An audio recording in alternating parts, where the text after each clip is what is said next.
ఆయన ఆయనే పిలుపునిస్తున్నారు. లేరా? ఆయన ఇచ్చిన పిలుపులో ఆయన లేరు. సరే ఇచ్చిన పిలుపులో ఆయన లేకపోయినా పిలుపులో ఏమన్నా పోరన్నా ఉందా అంటే అది లేదు. ఆ పోరు పెట్టుకోవడానికి కూడా ఎవరు రాలా, అంటే మొర పెట్టుకోవడానికి కూడా ఎవరు రాలా. ఎందుకంటే ఆయన చేసిన విధి విధానాలు ఏంటో వాళ్ళ కార్యకర్తలకి వాళ్ళ పార్టీ లీడర్స్ కి బాగా తెలుసు. రాష్ట్ర ప్రజలకు తెలిసింది కాబట్టి నువ్వు వద్దు, నీ పాడు నీ పాలన వద్దు, పో అని 11కి ఇంటికి పంపించిన పరిస్థితిలో రాష్ట్ర ప్రజలకు ఒక క్లియర్ అండర్స్టాండింగ్ ఉంది. రైతులు కూడా ఓట్లు వేసారు కూటమికి. రైతులు కూడా వెక్స్ అయిపోయి ఆయన తోటి విసిగిపోయి ఉన్నారు. ఈ రోజు వచ్చి నేను మీ పక్కన నించుంటాను అంటే, మీకోసం నేను ఫైట్ చేస్తానంటే నమ్మే పరిస్థితులు ఎవరు లేరు అసలు. ఎందుకంటే వాళ్ళని నాశనం చేసిందే ఆయన కాబట్టి, ఈ రోజు కొత్తగా వచ్చి మమ్మల్ని ఏం బాగు చేస్తావు, చేయాల్సిన నట్టేట ముంచేసింది ముంచేసావు, ఇంక ఇప్పుడు కొత్తగా మా కోసం నువ్వేం ఫైట్ చేస్తావు, అసలు నువ్వు మాకు దూరంగా ఉంటే చాలు, నీ దరిద్రం లేకుండా ఉంటే చాలు అన్నట్టు జనాలు కూడా పక్కకి వెళ్ళిపోయే పరిస్థితిలో ఉంది. ఈ రోజు ఆయన ఏదైనా పిలిపించినా కూడా కానీ ఆయన దూరంగా ఉన్నారు. ఆయన ఏం పార్టిసిపేట్ జనాలు చేయట్లేదు. దూరంగా ఉన్నారు, ఆయన దూరంగా ఉన్నారు. ఆయన ఇచ్చిన పిలుపు ఎవరి కోసం అనేది కూడా అర్థం కాని పరిస్థితిలో ఉన్నారు. నువ్వు కామ్గా ఉండక నీకెందుకు ఇవన్నీ అనే ఇదిలో కూడా ఒక రకంగా ఈ టైప్ ఆఫ్ అయిన ప్రొటెస్ట్లు కూడా ప్రజలకు విసుగు తెప్పించే విధంగానే ఉన్నాయి. ఇప్పుడు ఏ పల్లెల్లోకి వెళ్ళి ఏ రైతుని కదిలిచ్చినా కూటమి ప్రభుత్వం ఎలా ఉంది, ఎలా పరిపాలన చేస్తుందంటే వాళ్ళకున్న దానిలో చెప్తున్నారు. మా ఊరికి రోడ్డు వచ్చింది, మా ఊరికి వాటర్ ట్యాంక్ వచ్చింది, మా ఊరికి నీళ్లు వచ్చాయి, సో మా ధాన్యం కొంటున్నారు, మాకు బ్యాగులు అందుతున్నాయి, మాకు ఏదన్నా ముందస్తు చర్యలుగా ఏదన్నా పంట నష్టపోయినా పెట్టుకోమంటున్నారు ఇన్సూరెన్స్ కి, ఎమ్మెల్యేలు స్పందిస్తున్నారు, లీడర్స్ స్పందిస్తున్నారు. ఇంకా మాకు కొంచెం ఆర్థికంగా అంటే రాగానే పథకాల్లో వేలకు వేలు అకౌంట్లో డబ్బులు వేయాలంటే కుదరకపోవచ్చేమో కానీ అన్ని రకాలుగా మాకు కూటమి ప్రభుత్వం అండగా నిలబడుతుంది. ఎక్కడికంటే అక్కడ నాయకులు వస్తున్నారు, కష్టం అంటే వచ్చి నిలబడి మాట్లాడుతున్నారు, వాళ్ళతోటి మమేకం అవుతున్నారు. ఒకవేళ రైతులు చనిపోతే కూడాను ఇన్సూరెన్స్ డబ్బులు గవర్నమెంట్ నుంచి పంపిస్తున్నారు.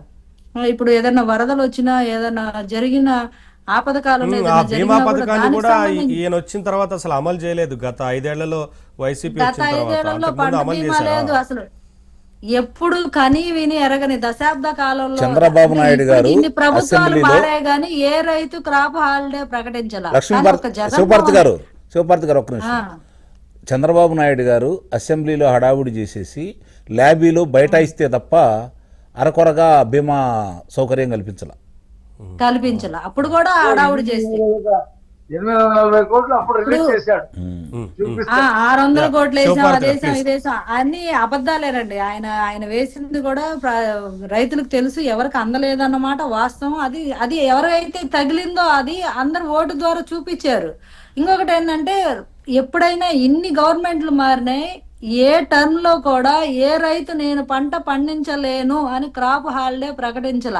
అందులో గోదావరి జిల్లాల్లో పచ్చని పంట పొలాలున్న గోదావరి జిల్లాలో ఎప్పుడు నీళ్లతో కళకళలాడిపోయే గోదావరి జిల్లాల్లో సైతం మేము పంటలు పండించలేము అని రైతులు చేతులు ఎత్తేసి క్రాప్ హాలిడే ప్రకటించి ఒక రకమైన నిరసన తెలియజేసిన పరిస్థితి గత 5 ఏళ్లలో చూసాం.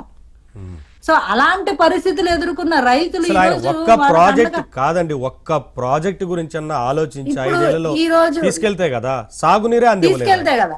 అసలు పోలవరాన్ని ఎట్లా అడకెక్కించేసి ఎంత నాశనం చేయాలో అంత చేసేసారు. కనీసం ఒక రైతుకి ఇప్పుడు పోయే వరద నీటిని దాయాలన్నానో లేకపోతే వేస్ట్ గా పోతున్న నీటిని ఇది నిల్వ చేయడానికి దానికి కావాల్సిన మెకానిజం ఏంటి, ఏం చేస్తే ఇంకా ప్రజలకి ఇంకా తాగు నీటికి మనం ఎంతెంత నీరు ఇయ్యొచ్చా, ఇలా ఏదైనా ఒక పాలసీ పరంగా ఒక అర్థవంతమైన చర్చ అసెంబ్లీలో జరిగిందా?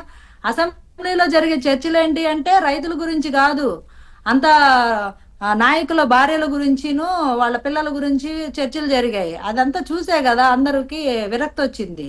సో ఈ ప్రాజెక్టులు కాదండి, కట్టిన ప్రాజెక్టుల నిర్వహణకి గేట్లకి గ్రీజులు కూడా డబ్బులు ఇవ్వలేదు.